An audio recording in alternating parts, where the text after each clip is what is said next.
Bienvenidos al primer episodio del podcast Provida, Voces Provida, y en esta ocasión pues ya estamos el equipo completo. Tenemos aquí a Capi, Anita y Fer. Bienvenidos.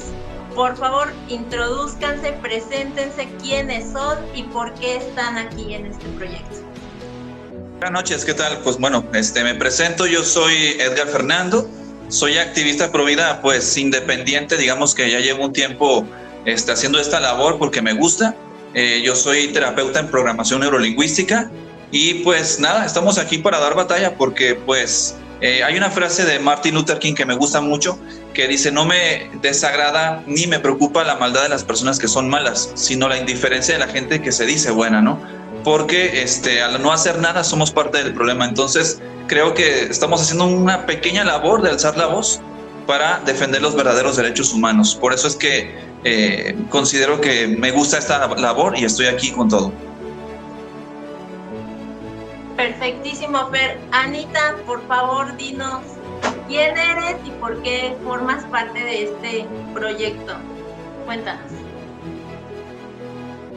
Hola a todos, buenas noches, muchas gracias por la invitación a este magnífico proyecto. Pues soy Ana Aguirre, de profesión soy licenciada en negocios internacionales, tengo un máster en marketing digital y básicamente estoy en esta batalla cultural porque primero que nada soy mamá, tengo una familia, me preocupó desde hace varios años para dónde iba la educación de mis hijos y no me gustó para nada, por eso me involucré. Y no nada más termino con mis hijos, sino con los que vienen después de ellos. Ahorita siento un ataque directo, sistemático, hacia todo lo que es la institución de la familia, de la sana naturaleza del ser humano y de su desarrollo. Entonces, por eso estoy en esta batalla. Perfectísimo, pues bienvenidos. La verdad es que Capi y yo estamos muy felices de que formen parte de este proyecto. Vamos a estar invitando a varios referentes Provida. De hecho, el primer invitado, ya lo habíamos comentado en el programa piloto, el primer invitado, todavía no tenemos confirmada la fecha, pero va a ser el buen Alejandro Bermeo. Él es colombiano, él es activista Provida allá en Colombia, y el tema que queremos tratar con Ale Bermeo es justamente de cómo fue el proceso de despenalización allá en Colombia, que bueno, terminó siendo como fecha límite las 24 semanas, o sea, prácticamente los 6 meses, y esto iría de la mano con la despenalización del aborto aquí en prácticamente todo el país. Pero bueno, eso ya lo hablaremos en cuanto Ale nos confirme fecha. Pero el día de hoy pues queremos tocar este tema que es algo bastante interesante, ¿no? Porque los progres pro aborto, pro choice, siempre tienen como en mente esta situación de querer deshumanizar al ser humano, ¿no? De querer restarle capacidades al ser humano, y entonces ellos argumentan que como el embrión o el feto no es una persona, entonces por eso le pueden quitar la vida, ¿no? Como no es persona, entonces lo podemos matar. Y nos dejan a nosotros los Provida la tarea de explicarles con peras y manzanas prácticamente algo que se cae de la mata, porque para nosotros los Provida el ser humano, es ser humano y es persona. ¿Por qué? Porque es su esencia, es lo que define al humano, su esencia, no sus operaciones. Entonces el día de hoy yo creo que les vamos a hacer la chamba a los proaborto, porque justamente son ellos los que afirman que un humano no es persona. Entonces ellos son los que deberían de aportar la evidencia que nos dé esa respuesta. Entonces me parece que voy a empezar yo. Por lo que dijo Linet, mencionó algo así como que los proaborto le quitan derechos al embrión o al feto, queriendo deshumanizarlo, ¿no? Usan 3 principales argumentos, ¿vale? No es un ser humano. Segundo argumento, bueno, no es un individuo. Tercer argumento, bueno, es que no es persona. Los 3 carecen prácticamente de los mismos defectos estructurales, pero vamos a ir explicando detalladamente, lo vamos a desmenuzar esto para que sea muy entendible sobre todo eso, ¿vale? Tenemos que explicar de una manera muy simple para que cualquier persona lo pueda entender, porque Si no somos capaces de explicarlo de manera simple es porque no lo hemos entendido. ¿Y por qué digo esto? Porque los proaborto dan circo, maroma y teatro y enanitos a las 4 por tal de justificar todas sus maromas mentales de que no, es que si es un individuo, no, es que es esto, es que es aquello, no, es que hasta que no tenga conciencia, y hacen un montón de conglomerado de ideas que ninguna de ellas cuaja, ¿vale? Entonces vamos a simplificar las ideas para llegar al punto rápido. Vamos a hablar de la parte del ser humano, ¿vale? Vamos a explicar por qué un embrión, un feto que se gesta en un vientre materno humano, sí es un ser humano, y la respuesta es muy simple. Vamos a primero definir qué significa la palabra ser en filosofía. En filosofía la palabra ser es todo aquello que es. Fíjense nomás, la palabra ser es equivalente a es. Todo aquello de lo que se pueda afirmar algo, todo aquello que exista en la realidad es. Y eso automáticamente lo convierte en un ser, ¿vale? Por ejemplo, este monito es un ser, pero no está vivo, pero es un ser porque es un monito, ¿vale? Entonces la palabra ser, muchas personas le quieren dar un valor como superior, supremo, como si se tratara de una cualidad suprema, pero ser es tan simple como existir, ¿vale? El barco es un ser, yo soy un ser, la mesa en donde está mi celular es un ser, todos son un ser porque existen, ¿vale? Eso es lo que es un ser. La esencia es lo que define al ser, ¿vale? Sus características, sus atributos y todas sus cosas que tiene que tener, ¿vale? En este caso, el embrión y el feto que se gestan en un vientre materno humano. Te detengo ahí 30 segundos porque tengo algo bien interesante que decir antes de que pases a lo de... Dale.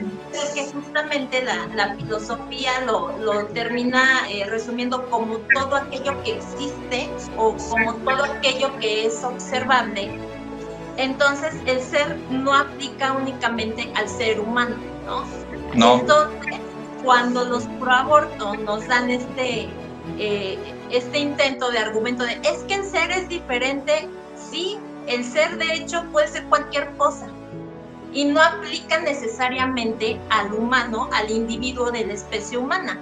¿Por qué? Porque el ser no necesariamente es alguien con conciencia o con razón.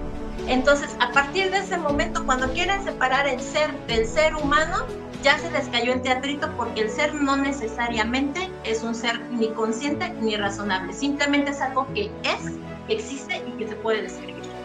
Exactamente, es todo aquello que exista en la realidad, ¿vale? Entonces todo, hasta algo no vivo es un ser, ¿vale? Por eso en biología se hace la distinción, ¿cuáles son los seres vivos? Porque son seres vivos. En este caso se considera ser vivo a todo organismo representante de una especie. El cigoto, el embrión, el feto y el neonato y el adulto, todos somos representativos de la especie humana, ¿vale? Somos seres vivos humanos. Ser humano vivo, que es básicamente lo mismo. Es que es tan fácil de definir esto que no sé por qué le dan tantas vueltas a esta idea. La esencia es lo que define al ser. La esencia es las características que tiene el ser. Y aquí vamos a hablar de que el cigoto humano tiene características de humano porque desde que se concibe, desde que se hace la fecundación, o en este caso la decisión monocigótica, que es otra forma en la cual también se puede generar un individuo de la especie humana, que es una alteración biológica, pero que también es válida. A partir de que se tiene un cigoto de la especie humana, este cigoto ya está polarizado. ¿Qué significa que ya está polarizado? Que ya sabe, él ya está trazado sus ejes, dónde va a ir la cabeza, dónde van a ir las piernas, dónde van a ir todos los órganos. ¿Por qué digo esto? Porque ontológicamente, desde la ontogenia, que es la raíz de donde se estudian realmente el valor ontogenético de cada ser, en ese caso se define que desde allí se desarrolla como un todo y no como una parte del todo. Ahí ya es un organismo con homeostasis, autopoiesis, irritabilidad, adaptabilidad, etcétera, ¿vale? Todo lo que constituye un organismo. Entonces el cigoto humano se desarrolla como un todo y no como una parte del todo. Por lo tanto, es humano, porque se expresa sus genes como un humano. Entonces tenemos que el cigoto es un ser porque existe y expresa sus genes como humano porque tiene código genético humano y es un organismo, no es la parte de un todo, sino que es un todo. Por lo tanto, es un ser humano. Entonces no hay más vueltas que darle a este tipo de argumento, ¿vale?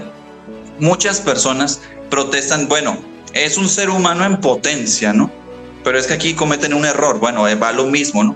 Se desarrolla como un todo, ¿vale? Se desarrolla como un todo. Quiere decir que es un ser humano en acto puro. Solamente actualizará ciertas potencias accidentales a lo largo de su desarrollo ontogenético, porque nosotros somos expresión de nuestros genes, así como el embrión también lo es, así como la mórula, el blastocisto también son expresión de sus genes. Linet, ¿ibas a comentar algo al respecto?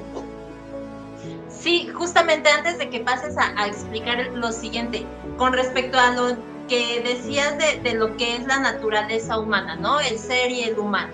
Entonces, si el embrión como ente es algo que existe, no puede a su vez no ser algo que no exista. O sea, entra el principio de la no contradicción aquí claramente, ¿no? Porque no puede haber un lapso de tiempo en el que un ente sea y no sea de manera simultánea. O es humano o no es humano. Y si alguien se atreve a decir que no es humano, entonces tendría que presentar la evidencia del instante exacto en el que pasó de no ser humano a convertirse en un ser humano. Efectivamente, va a hablar el Capi, creo que pidió la palabra. Sí, lo que pasa es que, bueno, desde la ontogenia, que es la ciencia auxiliar de la biología que explica pues el ciclo de vida de las especies desde el cigoto hasta la senescencia o la muerte natural, son estados del desarrollo. Entonces, a mí me da mucha risa cuando dicen es que no es un individuo hasta que se implanta, ¿no? O hasta que se empieza a vivir, y no es cierto. O sea, parece que no han abierto un libro de embriología y el cigoto por dentro se va dividiendo las células, pero se llama cigoto. Entonces yo no sé cómo es posible que un individuo es uno y hay un cigoto, ¿cómo es posible que no sepan contar? O sea, ya independientemente de si hay gemelismo o más escisión, pues que salgan con eso, ¿no? Entonces, nada más para la gente que nos escucha, porque eso a lo mejor parece muy complicado de embrión, feto, ¿no? Pero son etapas del desarrollo y se equipararía al decir que, bueno, un niño de 3 años, pues no es tan ser humano a comparación de un adolescente de 19 años, ¿no? Porque el adolescente de 19 años está más desarrollado, ¿no? Tiene más características. Entonces, bueno, eso es a lo que ellos juegan, ¿no? Hasta importando los etapas del desarrollo. Excelente, sí, y de hecho voy a continuar por la misma línea que acaba de decir el Capi. Dijo algo muy interesante porque es lo que sigue, ¿no? Pero antes de pasar eso que sigue, voy a decir una frase, ¿vale? El feto, ¿no? El blastocisto, la mórula, el cigoto, la mórula, el blastocisto, el embrión, el feto, el neonato y el adulto, todos somos sustancialmente el mismo individuo, y con cambios solamente accidentales y no sustanciales que modifiquen su esencia. Siempre tenemos la misma esencia del mismo individuo. Eso es algo que radica desde el momento de que somos cigoto hasta la muerte de cualquier ser vivo, ¿vale? En este caso, muchas personas alegan incorrectamente, pero como mencionó el Capi, que hasta la implantación no se puede considerar un individuo porque en algunos casos excepcionales, por una falla biológica muy simple, se hace una escisión donde el cigoto se va haciendo mórula, pero a través de que se va haciendo mórula hay alguna de las partes de las células que se dividen y se hacen 2 individuos a partir de allí. O sea, hay una división y muchas personas dicen es que por eso no es un individuo, porque se puede dividir. Y entonces dicen, individuo es todo aquello que no se puede dividir, pero es que cometen un error garrafal, porque individuo es todo aquello que no puede dividir su esencia. Pero físicamente un individuo sí que puede dividirse. Por ejemplo, voy a poner un ejemplo muy simple, y hay especies en la naturaleza que lo hacen todo el tiempo, ¿vale? Pero a una persona ya adulta, no sé, se le gangrena la pierna y le tienen que cortar la pierna. Ahí hay una división. Pero el individuo permanece porque sigue con vida. Lo que lo mantiene con vida es lo que lo mantiene con su esencia también, ¿vale? Entonces sigue siendo el mismo individuo, solo que con una pierna cortada. Un individuo sí que se puede dividir, y ejemplos en la biología lo tenemos. La lombriz, la planaria, todo se puede dividir, la cortas por la mitad y genera 2 individuos. Decir que la planaria no era un individuo, un animal, por así decirlo, individual, antes de ser cortado sería una falacia. O las estrellas de mar u otras especies que al momento de ser partidas por la mitad se generan 2 individuos, pero no quiere decir que antes no existiera un individuo, porque claro que existía. Entonces, ese es un argumento que suelen usar muchas personas pro aborto, que carece de todo sentido de lógica, ¿vale? Un individuo, claro que puede dividirse. Lo que no puede dividir es su esencia ni su naturaleza, ¿vale? Solamente físicamente, sí se puede. Mientras siga con vida, claro.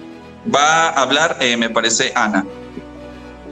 Sí, para mí me queda clarísimo. O sea, la condición humana viene desde la carga genética que traemos y que tiene las características propias de nuestra especie. Es que no hay de otra. Y sí, de hecho, en filosofía y también en datos científicos, en cuestiones científicas, hay una regla que aplica. Es la navaja de Occam, ¿vale? Cuando hay 2 proposiciones y las 2 están en igualdad de condiciones, se va a tomar la que menos entidades necesite para explicar aquello de lo que se necesita explicar. O sea, todo lo que sea más simple siempre va a tener más posibilidades de ser cierto. Los proabortos, la postura de los proabortos no es nada simple, porque dan vueltas y meten un montón de condiciones arbitrarias y ninguna de ellas, todas las que le apliques al no nacido, se la puedes aplicar a alguien que ya nació. Cada línea que le trazas para quitarle derechos al no nato, esa misma línea se la puedes aplicar perfectamente a alguien ya nacido. Entonces se hace un completo caos. Ante la navaja de Occam, inclusive llevan totalmente la desventaja, porque la postura pro vida es mucho más entendible, no hay variaciones, es simplemente decir que desde que es un cigoto hasta su muerte natural es el mismo individuo. Punto. Es tan simple como eso. Y eso le lleva una gran ventaja a la postura pro aborto que dan circo, maroma y teatro, como ya les dije, ¿vale? Entonces, muchas personas pro aborto, al abandonar la idea de que, bueno, entonces sí es un individuo, porque ya les demostramos con lógica que un individuo sí se puede dividir, mientras no le provoque la muerte, claro, pero sí se puede dividir. Entonces van a otro tipo de cosas. Bueno, es que no es un individuo porque no porque no se pueda dividir o sí se pueda dividir, sino porque no tiene autonomía. Y van ahora por otro punto, otro circo y otra maroma que se vuelven a dar. Y vamos a hablar ahora un poquito de la autonomía, porque me parece que es algo que vale la pena hablar, ¿vale? La autonomía tiene 2 tipos. Una es la autonomía psicológica, que es la que es simplemente yo tengo autonomía porque puedo tomar decisiones. Efectivamente, el embrión y el feto no pueden tomar decisiones, así como también un bebé recién nacido tampoco puede tomar decisiones, así como un niño de 1 año apenas empieza a tomar pequeñas decisiones en su vida, ¿vale? ¿Por qué? Porque el uso de la conciencia está más allá del nacimiento. Los bebés tienen conciencia a partir de los 5 meses de nacidos, según un estudio que ahorita les voy a mencionar más adelante, ¿vale? Entonces, si nosotros decimos que no tiene autonomía y que por eso no tiene autonomía psicológica y que por eso el feto y el embrión no tendrían que tener derechos, asimismo tampoco un bebé recién nacido, hasta inclusive unos años de nacido, podría tener cada vez más autonomía. Entonces, la autonomía psicológica como que no cuadra, porque le tendríamos que quitar derechos a los recién nacidos hasta los 5 meses al menos, lo cual sería totalmente fatal. Yo dudo que muchas personas pudieran defender eso, ¿vale? Y también sigue la autonomía biológica, porque muchos dicen, no, a mí la que me interesa es la autonomía biológica, ¿no? Biológicamente el feto y el embrión no pueden subsistir sin el vientre materno, ¿vale? Y bravo, ya se aventaron otro argumento genial. Bueno, ¿qué pasa aquí? Si la autonomía biológica es la única que realmente importa, entonces los siameses que necesitan biológicamente de un único ser, que es con el que nacen prácticamente pegados, si necesitan de ese ser para sobrevivir, entonces ninguno de los 2 tendría que tener valor en los siameses. ¿Qué pasa aquí? Ninguna persona realmente defendería eso, porque sería decir que los siameses no tendrían que tener derechos. Los siameses dependen biológicamente de otro ser, otro individuo, para subsistir en la naturaleza, para subsistir físicamente. Ahora, dicen que el feto y el embrión no pueden respirar por sí mismos. En su ambiente ecosistema, es un ecosistema lo que tiene realmente con la madre, porque la madre le provee un ecosistema al feto y al embrión mientras está en el vientre, ¿vale? Pero ¿qué pasa? En ese ecosistema, el feto y el embrión se alimentan automáticamente. Automáticamente en ese ecosistema donde están, se alimentan en automático. Un recién nacido no sabe alimentarse en automático. Tiene la ventaja de respirar por sí mismo, pero no puede alimentarse por sí mismo. Entonces la autonomía, ahí sería muy arbitrario decir, no, pues cuál tipo de autonomía sí me conviene, cuál no. ¿vale? Ninguno de los dos son autónomos, ninguno de los dos sobrevive por sí mismo. Ni el recién nacido sobrevive por sí mismo, ni el feto sobrevive por sí mismo, pero están en la igualdad de condiciones. Pero uno sí lleva ventaja en uno y otro lleva ventajas en otro tipo de situaciones, ¿vale?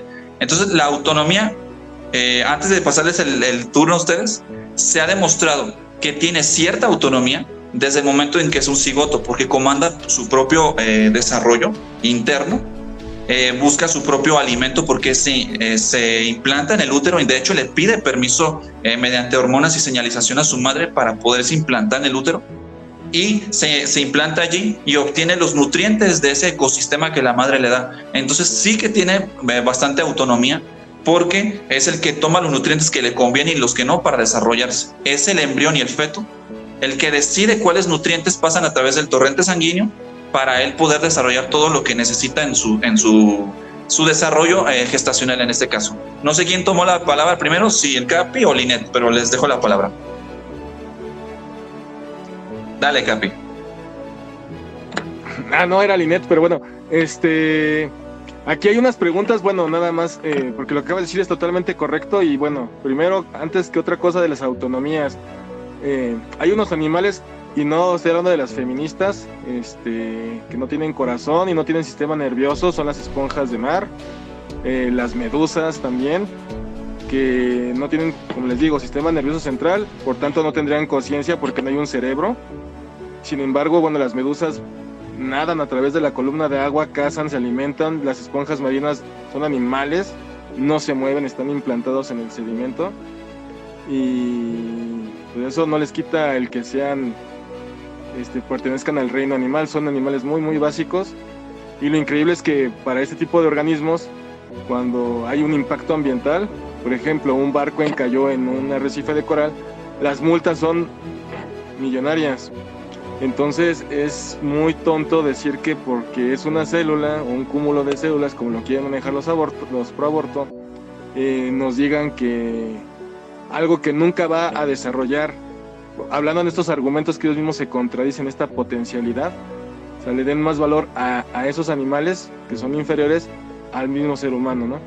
Entonces eso es lo triste. Y pregunta para los pro aborto: ¿quién le dice al cigoto dónde implantarse y, como bien dijiste, pues cómo alimentarse y cómo desarrollarse? Porque también algo que dicen es el deseo de la madre, y si esto fuera así de deseos, pues no habría estas prácticas médicas que tanto promueven, porque el simple hecho de desearlo haría que la madre no quedara embarazada, ¿no?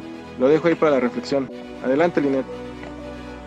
Sí, justamente hablando de la autonomía de la mujer, porque pues es de los lemas que más repiten: mi cuerpo, mi decisión. Y ha sido una pregunta que ninguna proaborto, ninguna pro-choice me ha podido responder. ¿Qué parte del cuerpo de la mujer le hace falta una vez que pasa por el aborto?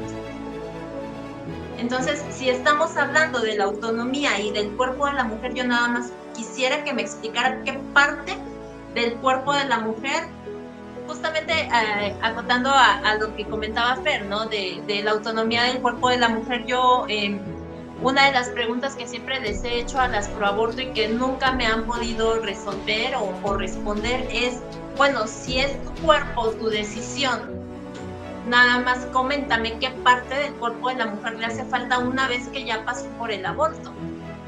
Porque si es tu cuerpo, entonces dime qué parte de tu cuerpo te hace falta. Y nunca me la han podido responder. Obviamente no van a poder hacerlo porque el feto es un individuo diferente a la madre. Y tomando en cuenta ahorita un poquito como de lo que sería el área social, si tomamos en cuenta que el aborto es un crimen contra la vida. En caso de que fuera el cuerpo de la mujer, que fuera con cuestión de la autonomía de la mujer, entonces el aborto no sería un crimen contra la vida, más bien sería un atentado a la integridad de la mujer. Sin embargo, las leyes no lo manejan de esa manera. Entonces, nada más acotando a la cuestión de lo que es la autonomía. Excelente, muy buen aporte. Vamos a seguir entonces con la tercera premisa. Ana va a interactuar. Sí, bueno, precisamente habla de autonomía y que comentabas que, bueno, se allega el ser humano de alguna manera natural de sus recursos para subsistir y muchas pro aborto dicen que no tiene derechos porque no tiene autonomía para hacer ciertas cosas. Mi pregunta para ellas es también decir, por ejemplo, una persona en etapa adulta, ya desarrollada, fuera del útero, adulta, si tiene algunas deficiencias o capacidades limitadas, entonces no sería sujeto también de derecho, porque también es lo que dice, ¿no? De que como no es autónomo del todo el ser humano en gestación, pues entonces, porque nos puede sobrevivir solo, por decirlo de alguna manera, entonces una persona que necesita ayuda, una persona que tiene Alzheimer, una persona que no puede moverse, que tiene cierta parálisis u otro tipo de problemas médicos, no tendría entonces derechos. Entonces es una contradicción que se tiene. Ese es mi aporte. Con respecto a esto que comentas, Anita, es por eso que es bastante peligroso definir al ser humano y a la persona por sus operaciones y no por su esencia, porque finalmente cualquier operación, si tú defines al ser humano y a la persona por las operaciones que pueda o no pueda tener, entonces cualquier operación puede ser arbitraria. Entonces las personas que tú acabas de comentar, por ejemplo, entonces no serían personas, entonces las podemos matar. Exactamente, haciendo un pequeño ahí hincapié en ese punto que me resultó muy interesante. Dicho sea de paso, ningún ser vivo en la Tierra es completamente autónomo, ¿vale? La autonomía perfecta sería que no necesitáramos de ningún otro ser vivo para sobrevivir. Sin embargo, nosotros necesitamos del oxígeno que las plantas nos proveen, del alimento que nos dan, que comemos del reino animal o el reino vegetal, etcétera, ¿vale? Entonces, la autonomía perfecta no existe. Todos necesitamos de una relación simbiótica con otros animales u otras especies para poder subsistir. Entonces, bajo ese término, pues la autonomía perfecta no va a existir nunca. Entonces, en niveles de autonomía, de hecho, mientras una persona, inclusive ya nacida, tenga autonomía más restringida, se supone que tiene que ser más protegida porque es más vulnerable. ¿Por qué no aplicar esa misma lógica al embrión y al feto? Porque está en una situación más vulnerable. Porque esta regla que sí le aplicamos a los ya nacidos, que tienen discapacidades o problemas de salud, a ellos son los que más se les protege. ¿Por qué no aplicarla con el embrión y el feto?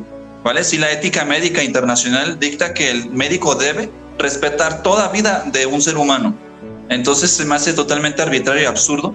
Y es que nosotros defendemos derechos humanos, no características humanas. Los proabortos defienden características humanas que si se las aplicamos rigurosamente a todos los individuos, le quitaríamos derechos a muchos ya nacidos, así como al feto y al embrión, le quitaríamos derechos a un montón de personas ya nacidas que no son rentables o que tienen autonomía disminuida, etc. Se hace una locura todo esto. Por eso les digo la navaja de Occam. Su argumento es muy complicado, revuelve muchas entidades, mete demasiados puntos y se confunden unos con otros, unos se refutan a otros, se hace un total desorden y no llegamos a nada. En cambio, es mucho más práctico, más simple y más eficiente decir que todo individuo humano, todo individuo de la especie humana es persona. Es mucho más práctico y abarca a todos y no discriminas a nadie porque no hay personas de primero y segundo nivel. Y hablando de personas, ese es el otro argumento que los proabortos suelen usar. Bueno, si es un ser humano, bueno, es que sí es un individuo, pero es que no es persona, caramba. No es persona, o sea, se agarran de eso, ¿no? Otra condición arbitraria, porque persona en su sentido más general, su significado es tan simple como individuo de la especie humana. Ya vimos que sí es un individuo, ¿vale? Pero no, ellos quieren ir más allá, ¿no? Y dicen, no, es que desde la óptica sociológica puede definirse a la persona como un ser sociable que vive y se desarrolla en sociedad. Bueno, la madre es parte de la sociedad. El embrión y el feto que están dentro de la madre convive con la madre de manera biológica e inclusive puede afectar a sus emociones de manera inclusive positiva, inclusive negativa, y ya está conviviendo con la madre en la sociedad. De alguna manera es parte de la sociedad, aunque esté dentro de la madre. Porque no lo veamos, no quiere decir que esté allí y esté conviviendo con la madre en todo momento, ¿vale? Tiene una relación con la madre directa, biológica y hasta emocional, porque puede influir en las emociones de la madre. Claro que es un individuo en la sociedad y obviamente es un individuo de la especie humana, como ya lo hemos dicho antes. Linet, te cedo la palabra.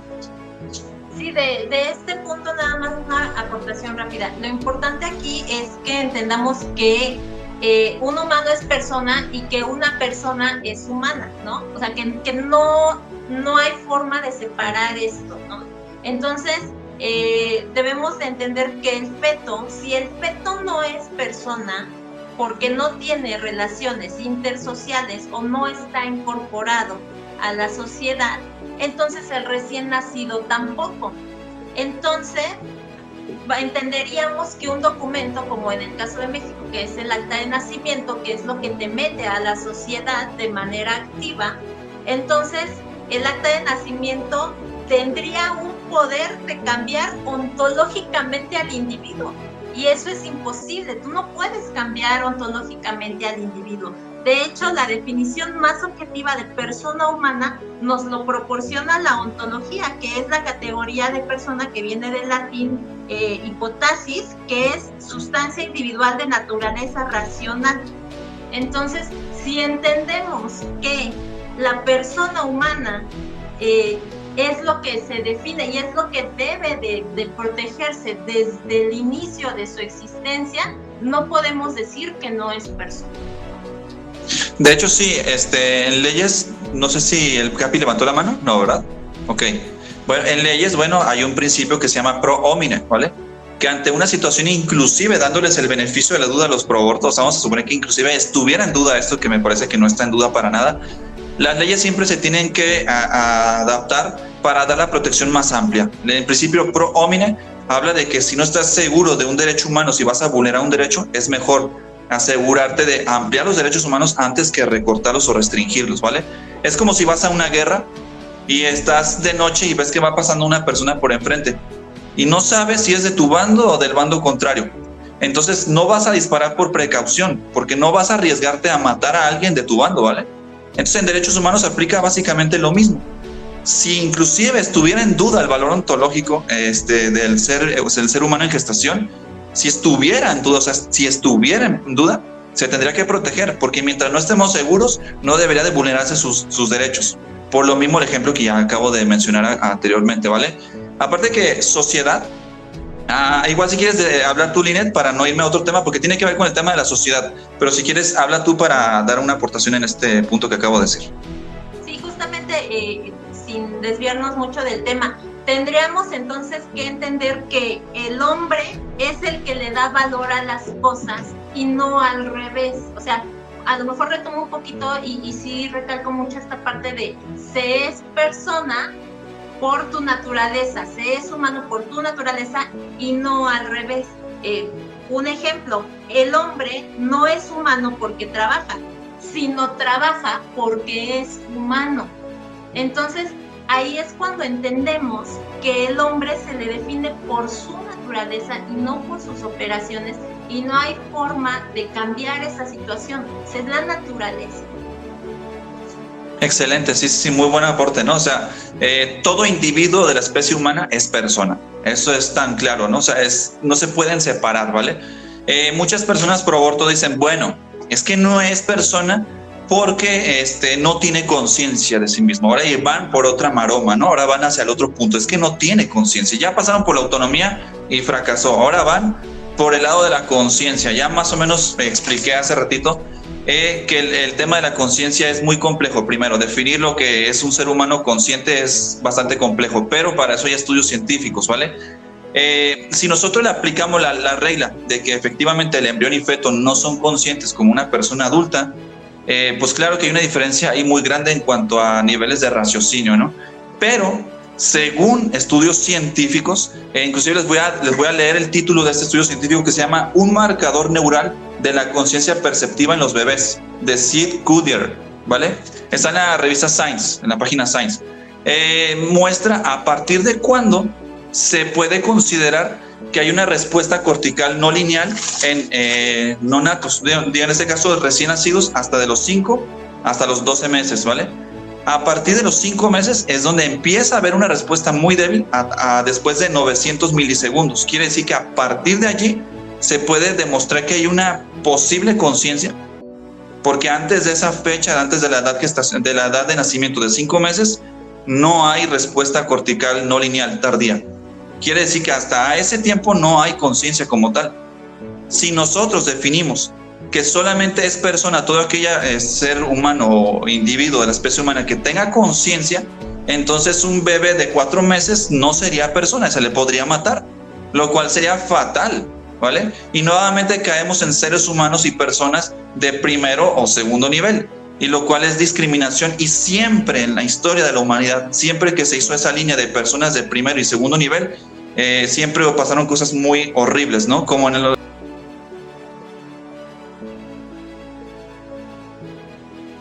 eran personas de segundo nivel, por así decirlo, ¿no? Y se les podía matar, no tenían derechos. Se vulneraban sus derechos. También en el tiempo de la esclavitud, ¿no? A las personas de color se les discriminaba por su color, personas de primero y segundo nivel. Aquí es lo mismo. Es otra etapa de la historia en la que estamos pasando exactamente por lo mismo. Las personas de primer nivel, los nacidos, y las personas de segundo nivel, los que están en el vientre materno, se les puede vulnerar sus derechos simplemente porque están en el vientre materno. Así de fácil, por ejemplo. Y buscan cualquier justificación que los judíos, que sea, por tratar de justificar sus ideas. Ahora sí que pues son discriminatorias. En toda la palabra, en todo el sentido de la palabra, es discriminar a un ser humano por su condición, su naturaleza o su situación de vida o situación geográfica o cualquier cosa que le adaptemos a eso, es discriminación. Están discriminándolo al embrión y feto de la especie humana, nada más por una condición arbitraria. Eso es discriminación. Exactamente. Capi, no sé si quieras aportar algo al respecto. Es que, híjole, pues para dar un resumen desde el punto de vista biológico, lo que pasa es que aquí entramos en muchos temas muy interesantes y estamos viendo cómo juegan con las palabras y abusan de que muchas personas, pues lamentablemente, o no se informan o ignoran ciertos tecnicismos o cierto conocimiento, y a final de cuentas pues no es tan complicado cuando uno empieza ya, cuando se interesa a uno y empieza a buscar la verdad, empieza a buscar la información, te das cuenta que inclusive por usos y costumbres, por ejemplo, no existe en el ciclo de vida humano la etapa juvenil o juventud, por así decirlo, y nosotros estamos acostumbrados a decir joven, oiga joven, y es normal, ¿no?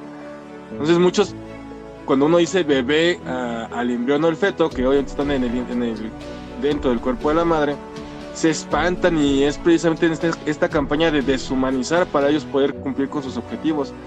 Creo que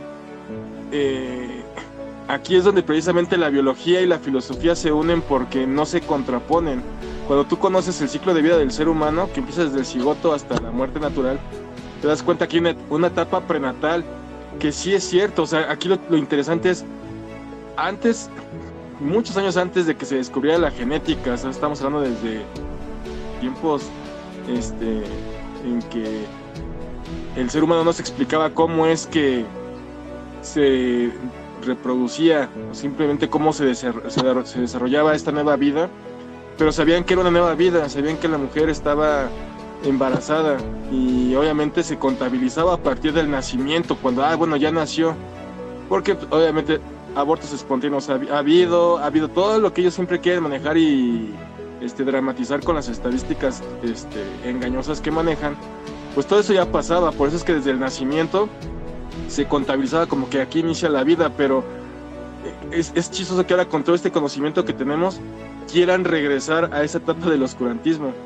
Entonces, bueno, comento esto porque el ciclo de vida del ser humano es etapa prenatal, la niñez, que se divide en 3, temprana, intermedia y tardía, luego viene la adolescencia, y luego viene la adultez, que también se divide en 3, la adultez temprana, la adultez intermedia, o los chavorrucos, y después ya la adultez tardía, o la tercera edad, como la conocen, ¿no?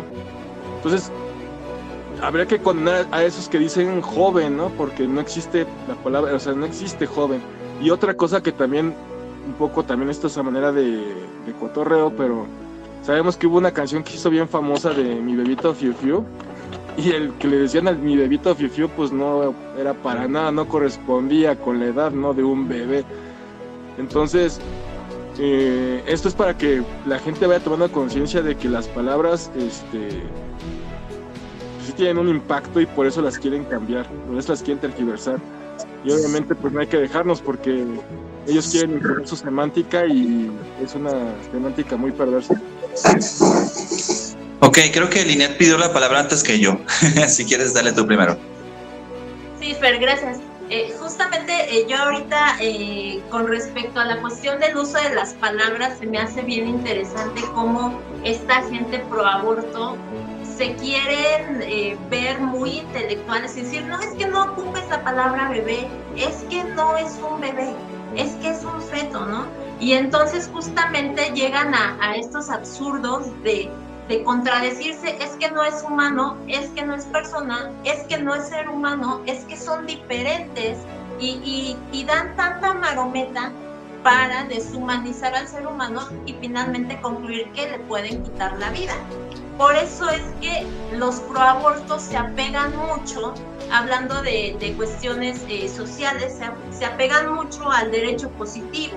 ¿Por qué? Porque el derecho positivo es aquellas normas, aquel conjunto de normas que son escritas por una soberanía o por un órgano legislativo en una comunidad.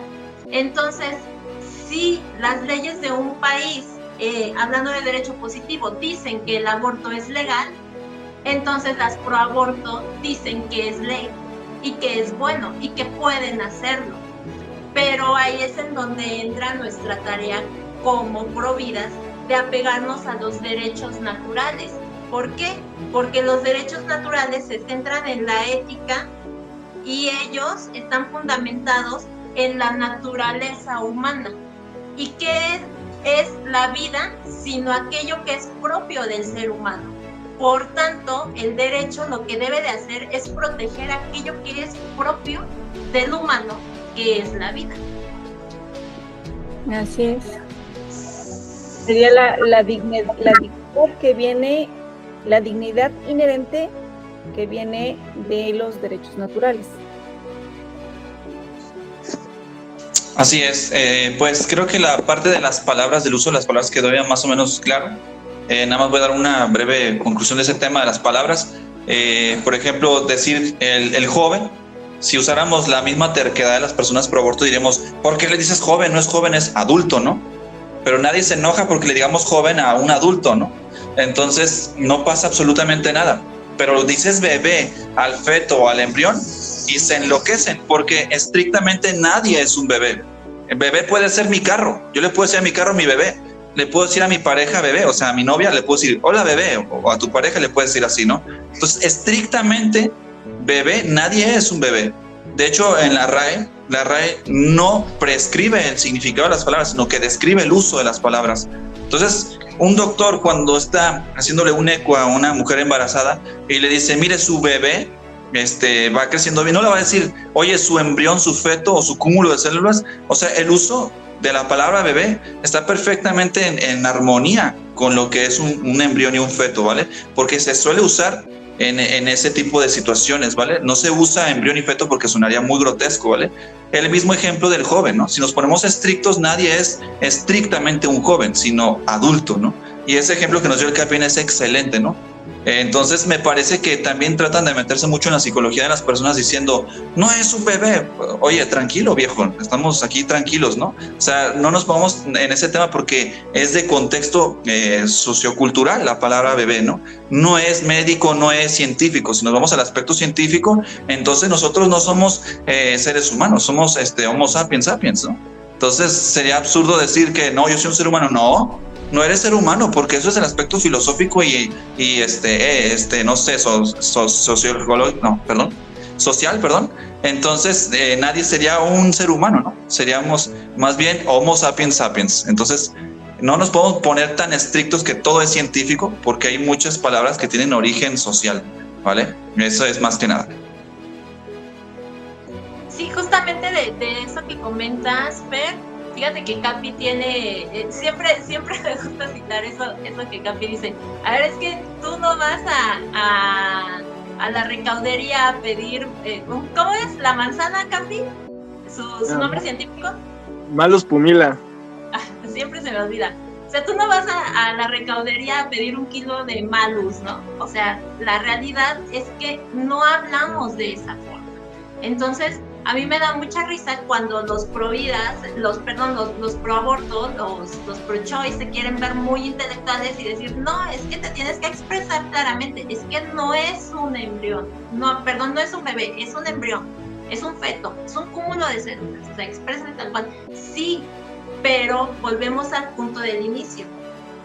El ser humano, en esencia, es ser humano desde el momento de la concepción hasta su muerte natural, independientemente de su etapa de desarrollo en la que se encuentre. Entonces, decirle bebé al feto o al embrión sí es correcto. Así es, digo, con una breve conclusión de esa parte, ser humano, ¿no? El ser es un ente, ¿no? Existente. El embrión y feto existen, o sea, es un ente real y está vivo, ¿vale? Entonces es un ser vivo de la especie humana. Es un ser humano vivo. Literalmente te lo está diciendo la misma palabra, ¿vale? Es un ser porque existe y se desarrolla como humano. Por lo tanto, es un ser humano. Esa sería la conclusión más, ahora sí que resumida de todo lo que es la palabra ser humano. De individuo ya se habló, de persona ya se habló.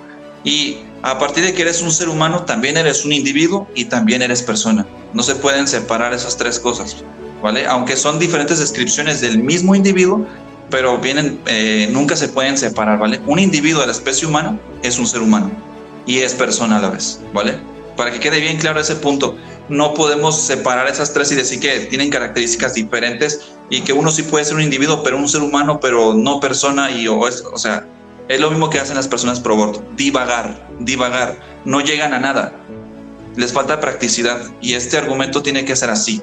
Práctico, sencillo, aplicable y que abarque a todos los humanos, porque los derechos humanos tienen que ser así, proteger a los más vulnerables. Eso es mi conclusión, yo podría decir. Linet, te dejo la palabra. Sí, antes de que pases a la cuestión de los derechos humanos, justamente al momento de que una mujer practica el aborto, lo que ella lo que hace es decidir quitarle la existencia a eso que ya existe, a eso que ya es, a eso que ya está, ¿no? Porque el ser humano en acto ya es. Entonces, al momento de que la mujer aborta, le quita la existencia justamente a eso que ya existe. Sí, de hecho, ahorita que dijiste algo así de que le quita el derecho, en filosofía hay 4 principios básicos de bioética, más que nada, ¿vale? Que mezclan la ética con la biología, ¿no? Y en este caso, en la bioética tienen esos 4 puntos, ¿no? Que es no maleficencia, justicia, autonomía y beneficencia, los cuales vienen divididos por la mitad, por ahora sí que márgenes de importancia, ¿no? Los 2 que están arriba son no maleficencia y justicia. Y abajo de esa línea podríamos poner la autonomía y la beneficencia, ¿vale? ¿Por qué están por debajo? Bueno, porque beneficencia, no estamos obligados a beneficiar a todo el mundo. Digamos que es lo ideal, pero no tenemos una obligación de beneficiar a todas las personas, ¿vale? La autonomía, todos tenemos que tener libertad. Todos tenemos que tener libertad, todos, incluido el que está en el vientre, ¿vale? Libertad de desarrollarse, de existir, sin vulnerar, por así decirlo, o hacer daño a otros. Entonces, la madre, cuando aborta, le quita la vida, literalmente, y hace un acto de maleficencia, que son de los 2 superiores, ¿vale? Cuando el embrión o el feto está en el vientre materno, muchos pro aborto dicen, ¿pero qué hay de ese ejemplo? Le está vulnerando la autonomía a la madre. Sí, por así decirlo, si queremos verlo así estrictamente, sí, pero es momentáneamente y no permanente. Y después de un tiempo volverá su autonomía total, o por así decirlo, pero no va a ser permanente. En cambio, la mujer que decide abortar le comete un acto de maleficencia y le quita la autonomía, le hace un acto de injusticia y le hace un acto de maleficencia a su hijo permanentemente. Entonces, hay un principio que es un principio de doble filo, ¿vale? De doble efecto, donde ante un mal se tiene que tomar el mal menor.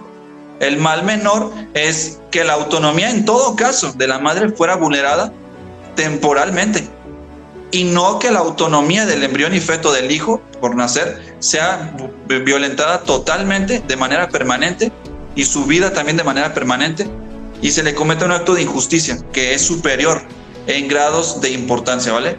Porque mi autonomía no puede cometer actos injustos, y mi autonomía no me puede hacer que yo haga daño a otros. Por eso los doctores siempre tienen esa labor. Primero, no maleficencia. Un doctor está para curar a todos sus pacientes, para ver el bienestar de todos sus pacientes. Recordemos que los fetos y los embriones de la especie humana también son sus pacientes, ¿vale? Entonces tienen que ver también por ellos. Eso sería un aporte más que podría dar de este tema. Y pues no sé, Linet, te cedo la palabra. Sí, gracias, pero justamente la vida es un derecho absoluto. Y si nosotros nos queda claro esa declaración de que la vida es un derecho absoluto, la única excusa para poder quitar otra vida sería justamente preservar y salvar la vida, ¿no? Entonces, como bien lo dice, se busca el beneficio mayor, buscar siempre el beneficio mayor y hacer la menor maldad, ¿no? O la menor capacidad de daño. Ahora, quisiera citar palabras textuales del profesor Jonathan Ramos. Él nos explica, ¿no?, que todo valor genera un disvalor. Entonces, en el caso del hombre, el hombre tiene valor, la vida es un valor absoluto, y entonces, si la vida es un valor absoluto y no un valor relativo, si alguien dijera lo contrario, tendría que expresar por qué es relativo y relativo a qué. Si va a ser la vida un valor relativo, puede ser relativo al capricho de alguien, y entonces se dan casos como los del señor del bigote, ¿no?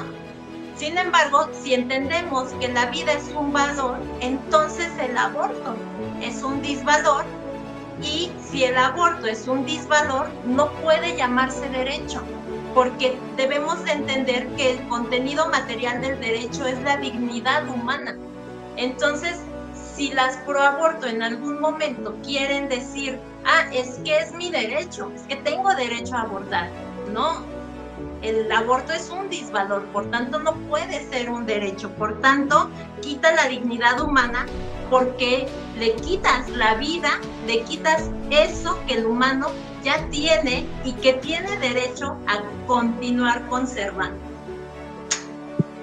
Así es, digo, nadie tiene derecho a cometer un acto injusto y un acto de maleficencia, ¿no? O sea, automáticamente cuando violas esos dos puntos que son los principales en bioética, ya estás cometiendo un acto que para nada va por el camino de los derechos humanos, no va en el sentido contrario, ¿no? Entonces me parece muy interesante eso que acabas de decir, Linet. Realmente, pues sí, el aborto es atenta contra el derecho humano, el derecho de la vida, pues, del ser humano que está en gestación. Es totalmente un atropello a los derechos humanos de ese, porque se los quita permanentemente, ¿no? No momentáneamente, sino de forma permanente, ¿no? Y lo priva de todos sus demás derechos de manera permanente. Ana, te cedo la palabra.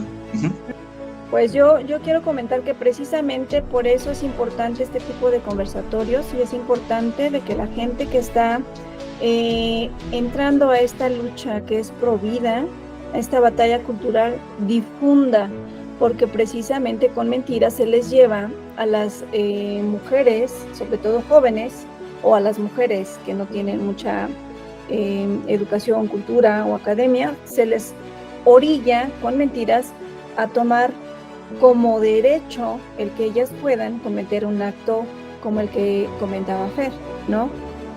Que con toda la intención oscura de maleficencia, de injusticia, acaben con la vida de otro ser humano. Entonces a ellas le dicen, estás en tu derecho, y no las dejan, por eso son bombardeadas, para que ellas no puedan tener un momento de reflexión para darse cuenta de lo que están haciendo. Por esto es bien importante hacer estos conversatorios y estas difusiones.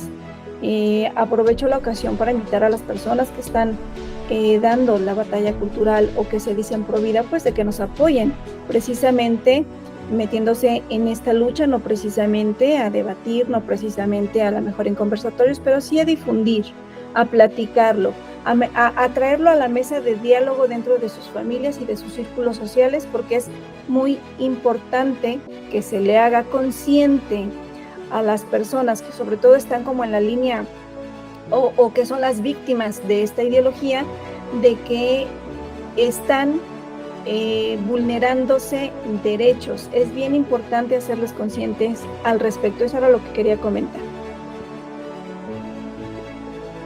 Excelente, Ana. Pues no sé si vamos a aportar algo más. Quizás algo que se me viene a la mente, digo que es bueno aclararlo. Muchas veces en el caso, por ejemplo, de cuando una situación de vida o muerte, la mujer tiene que decidir si van a hacer su bebé o prácticamente o muere el bebé o muere ella, ¿no? Y a veces casi normal, por lo general, se elige que la madre viva. Y muchas personas pro aborto quieren hacernos creer, bueno, es que ya ves que la madre vale más su vida que la del embrión o el feto, ¿no? ¿Qué pasa aquí? Bueno, los médicos tienen la obligación de salvar la mayor cantidad de vidas posibles, pero a veces no es posible salvar a ambos. Entonces, nuevamente aplica el efecto de doble efecto, ¿no? El doble filo, ¿no? Donde se tiene que salvar a la mayor cantidad de personas o causar el menor mal posible. Digamos que el mal es inevitable porque alguien va a morir. Se tiene que salvar al que esté más a la mano para ser salvado. En la grandísima mayoría de los casos, la madre siempre va a ser la que está más a la mano para ser salvada. ¿Por qué? Porque obviamente al estar más desarrollada tiene más capacidades para poder sobrevivir. El embrión y el feto la llevan muchísimo más difícil. No se trata de que valga más uno que otro, sino que se trata de que está mucho más a la mano para ser salvada, ¿vale? De hecho, ejemplos como ese podríamos poner muchos para darnos cuenta de que en la realidad no vale más uno que otro, vale lo mismo. Pero también hay sesgos psicológicos, ¿vale?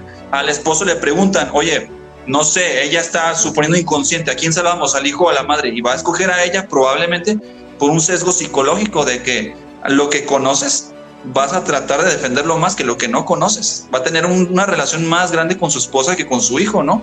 Es como si te ponen ahorita, no sé, oye, ¿qué prefieres? Que maten a un niño enfrente de ti, que tú lo estás viendo, o que mueran 10 niños en África, que tú no vas a saber cómo van a morir, pero van a morir. Te va a doler te va a doler ver cómo matan a ese niño enfrente de ti, y probablemente digas, no, prefiero no ver cómo matan a ese niño. Preferiría saber que en otro lado del mundo mueren más personas, porque la relación psicológica también te sesga, o sea, te ciega. Entonces, muchos argumentos pro aborto no tienen ninguna razón intelectual. Muchos argumentos pro aborto tienen una razón psicológica, que no tiene nada que ver con el valor real de las personas, sino que se meten en la psicología de las personas de ver cómo sufre la mujer que está embarazada. Y ahí partiríamos a otro tema que me gustaría que viéramos después. ¿Es realmente el aborto una solución al problema psicológico de la mujer? Y la respuesta se te la voy a decir de una vez. No, no es la respuesta, no es la solución. Pero eso me gustaría que lo viéramos en otro capítulo de este podcast, donde se hablaría de daños psicológicos y daños también fisiológicos o de todo tipo que pudiera tener la mujer, ¿vale? Porque los argumentos por aborto no son tan racionales, son psicológicos, son emocionales. Entonces hay que argumentar también por allí, porque esa parte le pega a muchas personas y se ciegan por la parte psicológica, y no hay que permitir que eso se apodere de las personas. Y pues nada, esta sería, yo creo que posiblemente mi última entrada, a menos de que el tema se retroalimente un poco más, pero le cedo la palabra a Al Capi. No, yo le cedo la palabra a Anita porque es la calzó primero la mano. Sí, gracias. Que precisamente quiero comentar que se ha hecho toda una ingeniería social a donde se les ha distorsionado de tal manera la realidad a las mujeres, de hacerlas creer de que no podrían con algo así, con un embarazo, ¿no?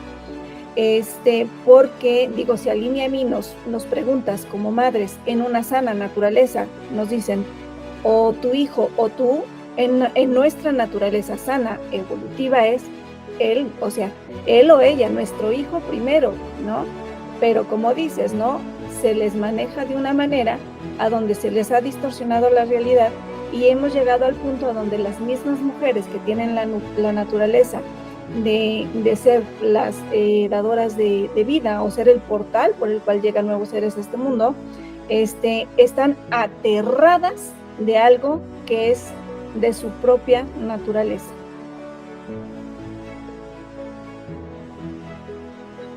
Esta va a ser mi última intervención y yo los dejo con esta reflexión. Obviamente los organismos más desarrollados o los animales más desarrollados, hablando del reino animal, porque puse el ejemplo de las esponjas marinas, las medusas, que son animales muy, muy sencillos a comparación del ser humano, que es el más complejo. Evidentemente pues causa para las personas que no están en este ámbito, pues hay palabras rimbombantes y tergiversan muchas cosas, pero bueno, si aprendemos los ciclos de vida, si los entendemos, podemos ver que cualquier ciclo de vida nos puede ayudar a entender y desmienten en automático todas las cosas que nos quieren decir los pro aborto, porque ni ellos mismos se ponen de acuerdo. Hay una ginecóloga que dice que son 4 postulados aparte de inicio de la vida, una estudiante de psicología que dice que son 5 y es estudiante de psicología. Entonces bueno, ya desde ahí se empiezan a meter en problemas, pero pensemos en un ejemplo de un ciclo tan muy sencillo y que es sorprendente, porque pues precisamente es de un insecto. Pensemos en una mariposa, inicia con un huevo y del huevo emerge una larva y nadie dice que es un gusano, aunque pudiera parecer que es un gusano, nadie dice, ay, mira, un gusano, todos saben que es una larva.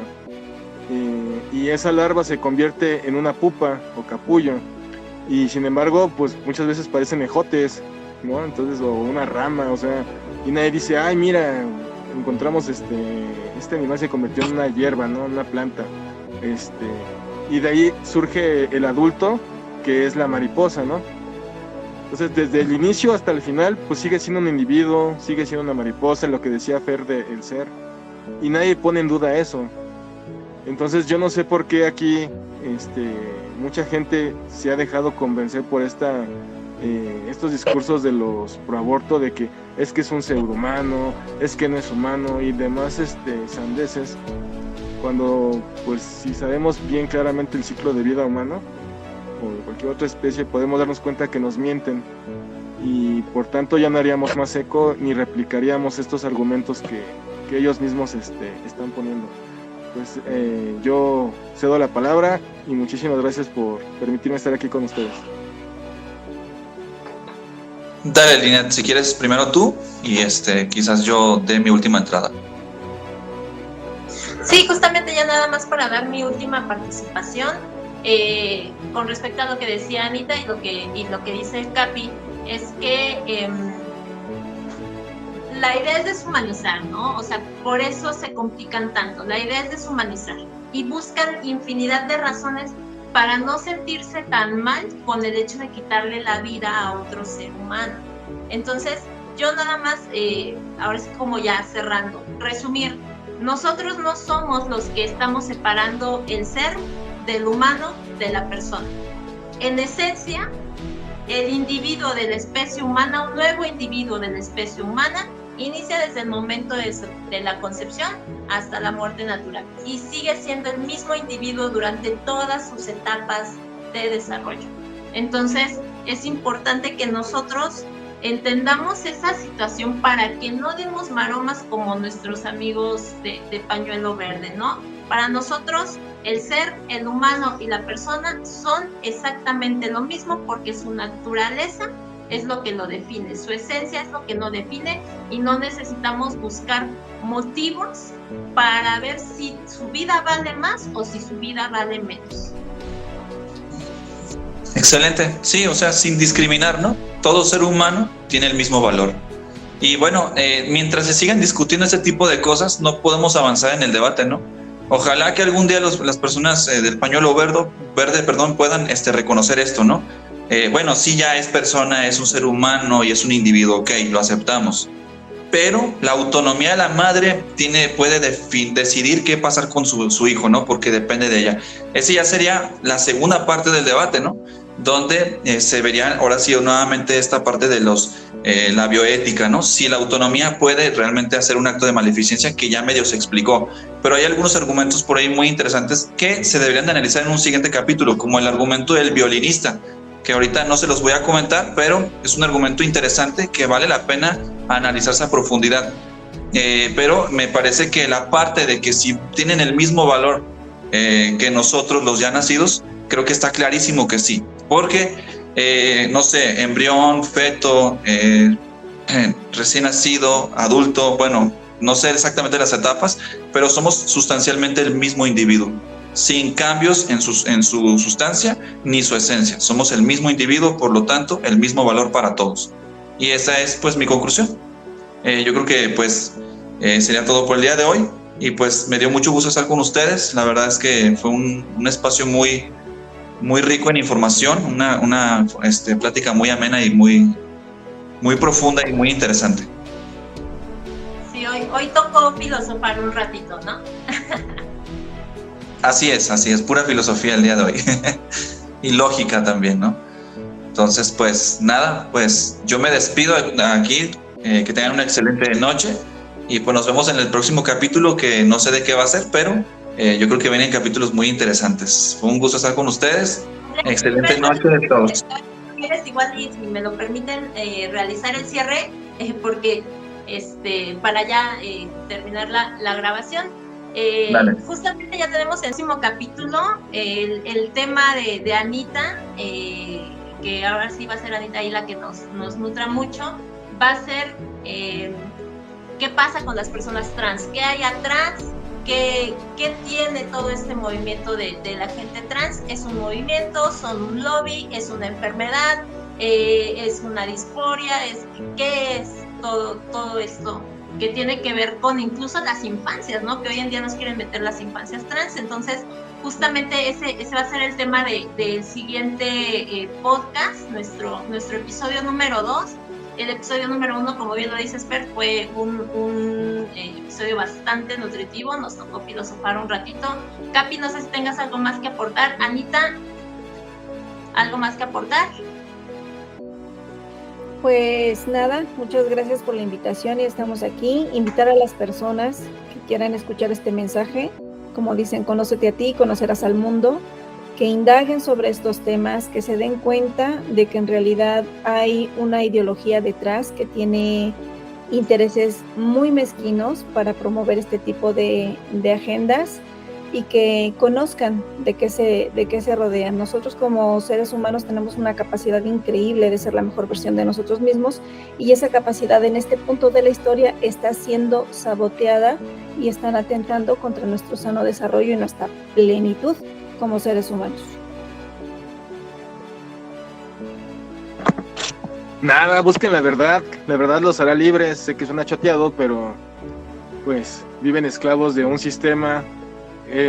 Es la etapa de la humanidad donde más acceso a la información tenemos, donde nada más hay que darle un clic para tener la información.